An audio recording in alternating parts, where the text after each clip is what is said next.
We all have goals, we all have dreams, we all carry within us a vision of what our lives could be, some picture of success, fulfillment, or greatness. For some, it's financial freedom. For others, it's impact. For many, it's a sense of purpose or peace. And yet, despite how widespread the desire is, very few actually reach those destinations. Very few become what they dream about becoming. Why? Because goals don't change people. Habits do. There's a dangerous illusion in the world today, the belief that what we aim for defines who we are. But aiming is easy. You can aim from your couch. You can visualize a better life while doing nothing to build it. Goals are cheap. They cost nothing to set. What costs something, what requires sacrifice, discomfort, and repetition is habit. And habit is what builds identity. Who we become is not the result of what we wish for, but what we do when it's hard. It's the result of what we practice, not what we promise. Most people set goals based on outcomes. I want to lose 30 pounds. I want to start a business. I want to write a book. But those are not identities. Those are results. They live at the finish line. The problem is you can't stand at the start of a marathon and declare yourself a marathon runner. You become that person mile by mile, step by step, commitment by commitment. Think about it. If someone tells you they're a kind person, you don't believe them because they say it. You believe it because you see it consistently. You see the way they treat the waiter, how they handle stress, how they show up for others when it's inconvenient. The identity of kindness is revealed through repeated action. The same goes for everything else. We don't become leaders, creators, change makers because we set goals. We become those people because we live those values out day after day in quiet moments when no one is applauding. The truth is your habits are showing the world who you really are. Even more importantly, they're showing you who you are. Every habit you repeat is like laying another brick in the foundation of your identity.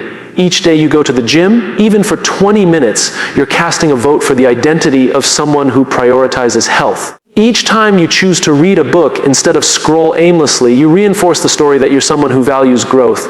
Every morning you wake up early to write, even when inspiration isn't there. You prove to yourself that you're a writer, not just someone with a dream to write.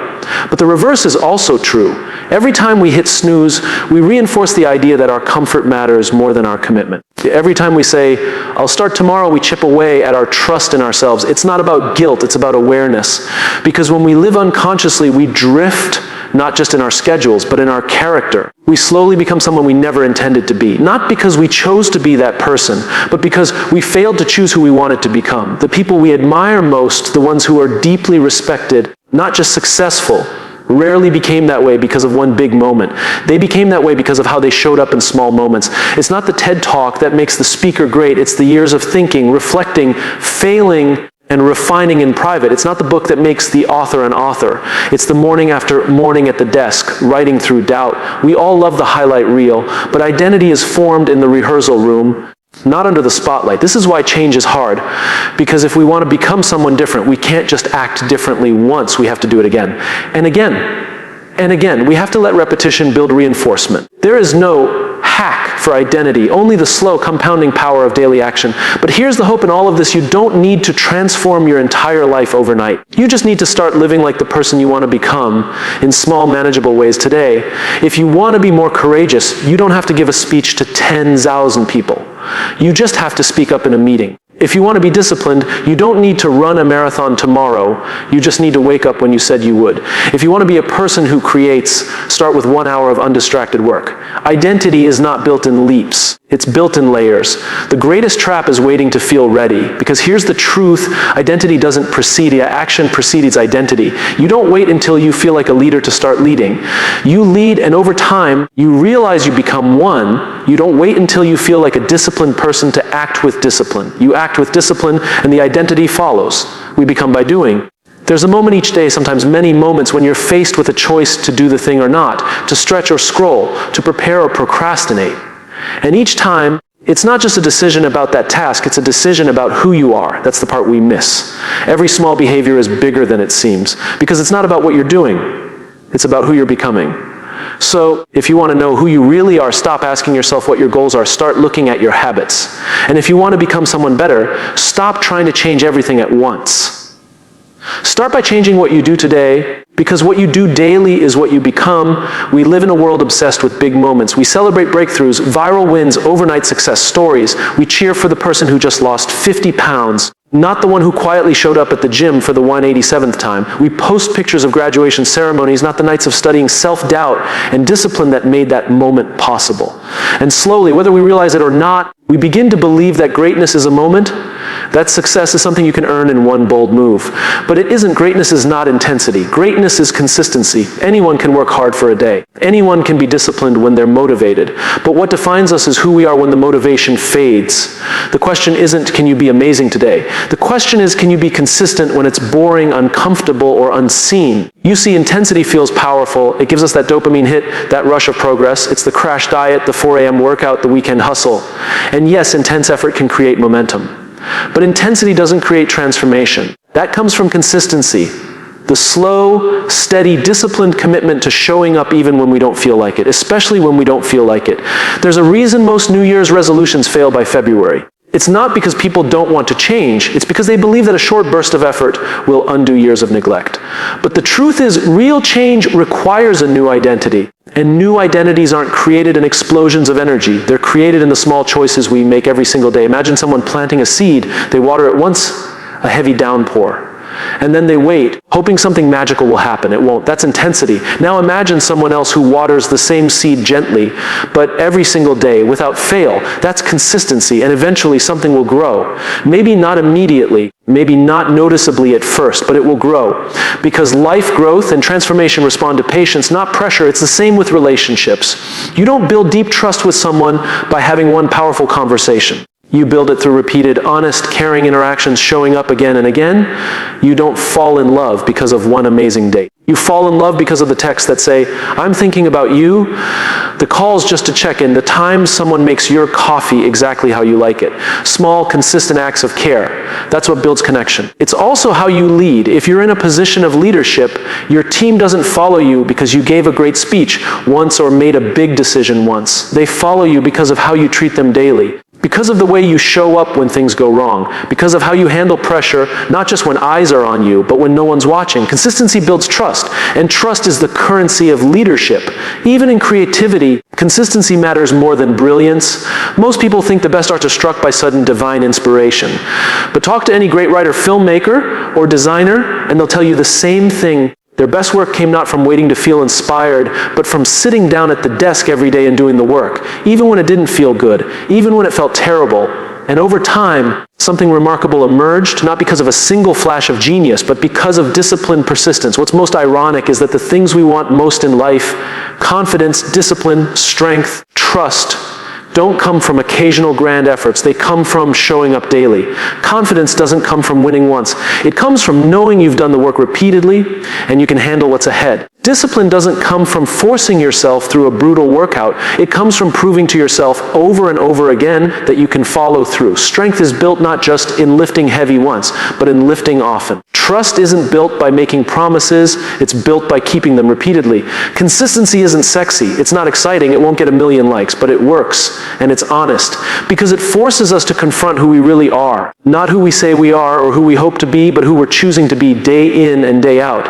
It reveals our true values, it builds our true character. And over time, it earns us the only kind of success that matters, the kind rooted in integrity. There's this myth that consistency is about perfection. It's not. You're going to miss days, you're going to slip, you're going to get tired, distracted, discouraged. That's okay. Consistency isn't about never falling, it's about always returning, it's about the decision to begin again, and again, and again. That's where growth lies. Not in doing it right every time, but in choosing not to quit. The real reward of consistency isn't just the outcome, it's who you become in the process. Someone who is dependable, someone who finishes what they start. Someone who follows through. It doesn't just change your results, it changes your identity.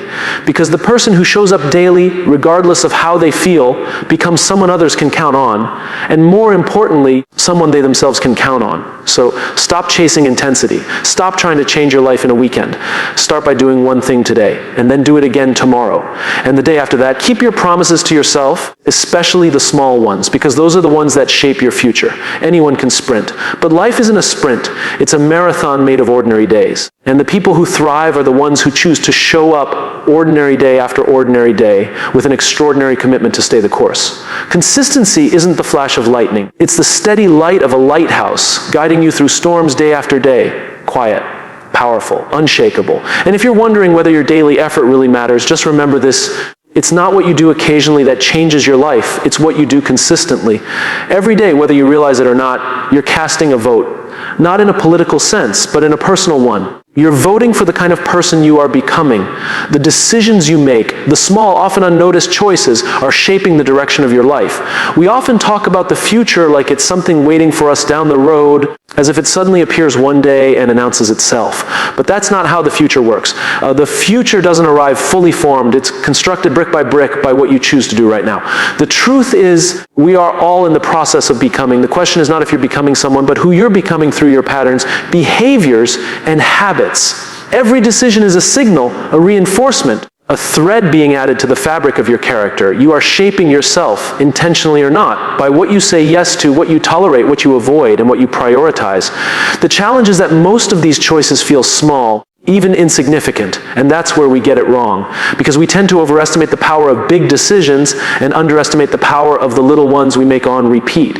Think about it: very few lives are changed by one decision. Most lives are changed by a series of micro decisions made over time. When you choose the healthy meal instead of the fast one, when you open a book instead of the app, when you stay quiet or speak up, when you follow through instead of making excuses. These moments don't feel life-altering, but collectively they are. It's easy to say, it's just one workout I skipped, or it's just one day I didn't write, but it's never just one. It's a vote, a subtle, silent vote that compounds, and the more you cast the same kind of vote, the more you reinforce the identity behind it. So, if you skip the hard things regularly, you become someone who avoids hard things. If you prioritize your growth regularly, you become someone who values progress. There's a deep connection between repetition and reality, because what you repeat, you become. No one becomes lazy in one decision. No one becomes strong in one gym session. No one becomes disciplined after one day of waking up early. These things are not traits you're born with. They're results of decisions made again and again. The student becomes the master by studying long after others get bored. The leader becomes trustworthy by making hard choices when it's inconvenient. And the fulfilled person lives with intention even when the world rewards distraction. There is a myth that the future is waiting to be discovered. That if you work hard enough or think long enough, you'll stumble into your purpose or passion. But your future isn't found, it's created. Not in a single act, but in accumulated choices. It's built by aligning your actions with your values, even when no one's watching, especially when no one's watching. Because the person you're becoming is not who you pretend to be in public. It's who you are in private. The future is not about some date on a calendar, it's about the trajectory you're on. And the path you're walking right now is leading you somewhere. The problem is, most of us want to become someone different without changing what we do daily. We want to feel strong without being disciplined. We want to be wise without spending time reflecting. We want to be successful without embracing the boring, consistent work that success requires. We want the outcome without the process. But you can't cheat identity. You can't trick your way into being the person you admire. You have to earn it, one choice at a time. It's not about being perfect. That's not sustainable. But it is about being aware that each moment, each decision, each day is an opportunity to reinforce who you are or redirect who you're becoming. If today is filled with apathy, distraction, and avoidance, that's not just a bad day. That's a vote for a future you might not want. On the other hand, if today is filled with effort, intention, and integrity, even if you stumble, you're voting for a stronger future. There's something liberating in this idea, because it means your future isn't locked in your past. It's not determined by where you were born or what you didn't do yesterday. It's built by what you decide now. The next decision you make can change your direction. That doesn't mean you'll become a different person overnight, but it means you can start becoming that person today. That's the power of agency. It's knowing you're not stuck unless you choose to be. It's realizing you have more influence over your life than you've been led to believe. But that influence isn't dramatic. It's subtle. And because it's subtle, it's easy to ignore, easy to dismiss. But the compound interest of behavior is just as real as the compound interest of money. The difference is the payoff is in character, not currency. And here's something important. You don't need a perfect plan. You don't need all the answers. You just need to make decisions today that your future self will thank you for. Because what you do today is not just about today. It's the foundation of your reputation, your habits, your mindset, your relationships. Everything you care about is affected by the quality of your daily decisions. You're becoming someone right now, not tomorrow, not next week, right now. Through the decision to pay attention or tune out, to take responsibility or shift blame, to move forward or make excuses. These aren't just actions, they are investments in your future identity. You are casting votes, you are setting direction. So the question isn't, will I be successful or will I be fulfilled? The better question is, am I choosing the path that leads me there? Because the path shapes the outcome. And the path is paved one choice at a time. You don't become the best version of yourself all at once. You become that person slowly, repeatedly, quietly, through thousands of small decisions that over time add up to something remarkable. Your future is not something that happens to you. It's something you're building right now with every choice you make. People often talk about motivation as if it's something we can summon at will. As if the strongest, most disciplined people are simply more committed, more determined, more powerful than the rest of us. But that's not the whole story. Because no matter how disciplined you are, no matter how big your goals are, if you live in the wrong environment, your behavior will eventually reflect it. Human beings are deeply influenced by the world around them. We'd like to believe we're logical creatures making rational decisions all day long. But the truth is, most of what we do, how we think, how we act, how we show up, is shaped by the signal systems and stories in our environment. Your surroundings speak to you constantly. They either pull you forward or drag you back. You don't rise to the level of your intentions. You fall to the level of your environment. If you're trying to grow, but you're surrounded by people who mock your ambition, eventually you'll stop sharing your ideas. If you want to live with more focus, but your phone is buzzing every 10 minutes with a new distraction, eventually your attention span will wither. If you're trying to build confidence, but you spend your time with people who constantly criticize or belittle you, it will take more than willpower to rise above that. This isn't weakness, it's human nature. Behavior doesn't exist in a vacuum.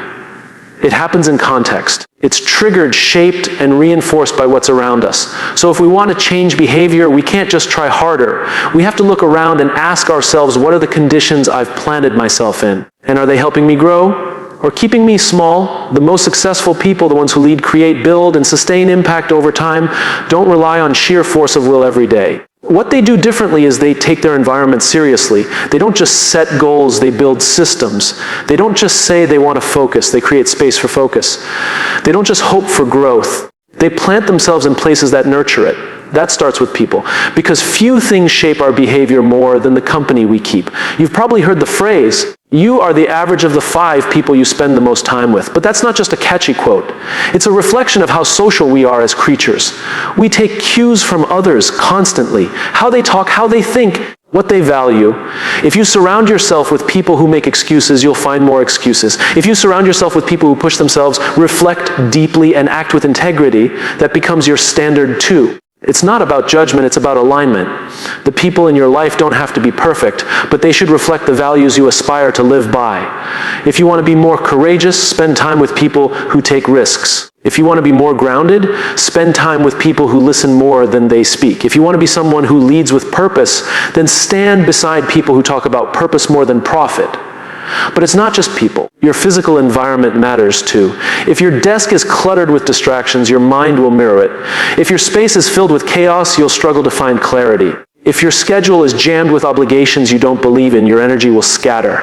Every part of your environment either helps you stay aligned with who you want to become, or pulls you away from it. This is why it's so important to be intentional. Not just about what you do, but about where you do it, and with whom. If you want to write more, create a space where writing is easy. Put your phone in another room. Set a timer. Block off the time. Make distraction inconvenient and action obvious. If you want to eat better, don't just rely on willpower at 9 p.m. Build an environment where good choices are within reach and poor ones aren't. Too many people blame themselves for their lack of progress, when in reality, they're just swimming upstream every day. They're trying to stay focused in environments designed for distraction. They're trying to stay disciplined around people who don't respect boundaries. They're trying to live intentionally in systems that reward speed over depth, volume over value.